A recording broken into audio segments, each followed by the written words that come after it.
Hello. Hello, अस्सलाम वालेकुम। वालेकुम अस्सलाम। और FM 95 यूसुफ पंजाबी। जी जी।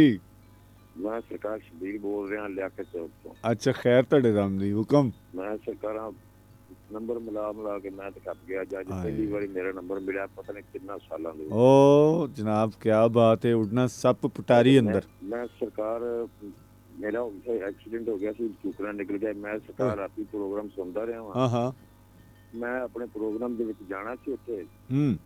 ਤੇ ਸਰਕਾਰ ਮੈਂ ਨਹੀਂ ਜਾ ਸਕਿਆ। ਤੇ ਮੈਂ ਇਸ ਗੱਲ ਦੀ ਬੜੀ ਮੈਨੂੰ ਤਕਲੀਫ ਹੋਈ ਹੈ ਕਿ नहीं ਮੇਰੇ कोई ਕੋਲ गल ਤੁਰਿਆ नहीं, ਨਹੀਂ वो ਜਾਂਦਾ फिर ਹੈਗਾ। करवा लेंगे अगले महीने, फिर प्रोग्राम है वे वो साढ़े को ले लिया, वादा ले लिया ਅੱਛਾ ਜੀ। साइमा अख्तर ने।